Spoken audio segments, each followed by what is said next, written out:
Assalamualaikum warahmatullahi wabarakatuh. Perkenalkan, saya Salihati Alizati dengan NIM 21101011088 akan menjelaskan mengenai siklus Krebs.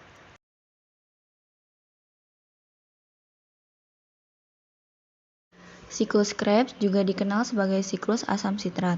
Alasan mengapa disebut siklus Krebs adalah sebagai bentuk penghargaan kepada seorang ilmuwan dari Jerman yang merupakan penemu dari siklus Krebs.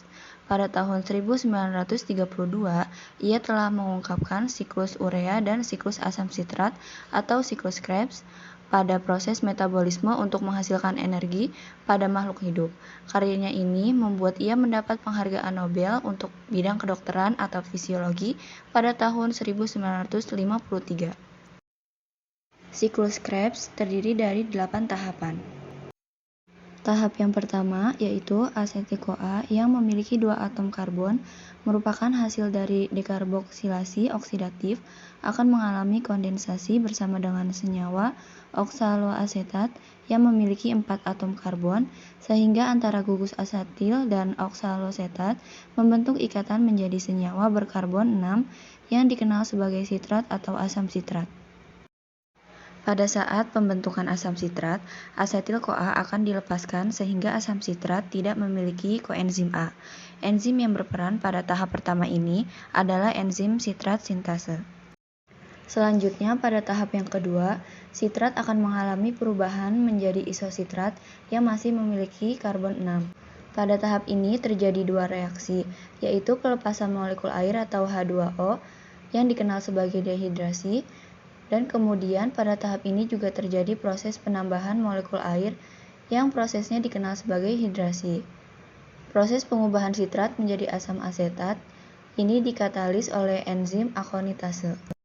Pada tahap yang ketiga, isositrat yang memiliki 6 karbon akan diubah menjadi alfa-ketoglutarat yang memiliki 5 atom karbon, sehingga pada tahap ini terjadi pelepasan ikatan yang berarti ada elektron yang dilepaskan pula.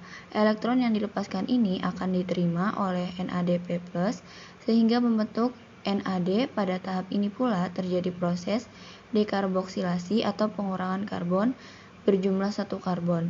1 karbon akan membentuk CO2 dan enzim yang berperan pada tahap ini adalah enzim isositrat dehidrogenase. Pada tahap yang keempat, alfa-ketoglutarat yang memiliki 5 atom karbon akan diubah menjadi suksinil koenzim A yang memiliki 4 atom karbon. Berarti pada tahap ini juga terjadi dekarboksilasi atau pelepasan 1 karbon. 1 karbon ini akan membentuk karbon dioksida pula. Selain itu, pada tahap ini terjadi reduksi NAD+ sehingga membentuk NADH2 karena pada tahap ini terjadi pengubahan dari alfa-ketoglutarat menjadi suksinil-CoA.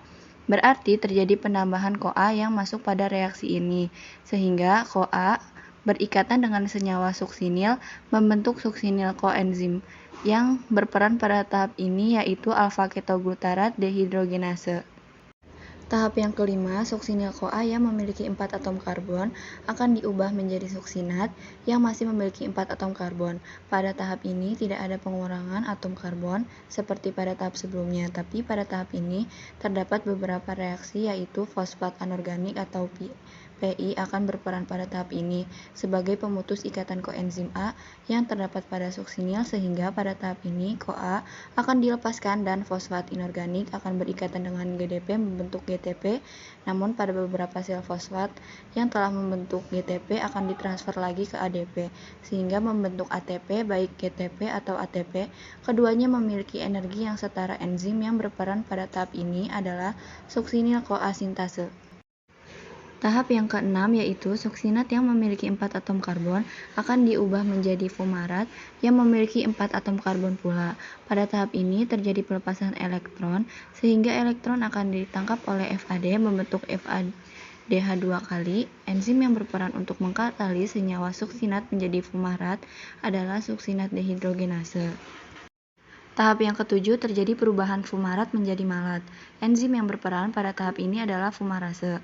Pada tahap ini terjadi penambahan air atau H2O yang prosesnya dikenal sebagai hidrasi.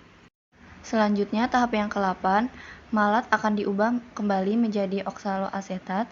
Pada tahap ini terjadi pembentukan NADH yang berasal dari NAD+. Enzim yang berperan dalam tahap ini adalah malat dehidrogenase.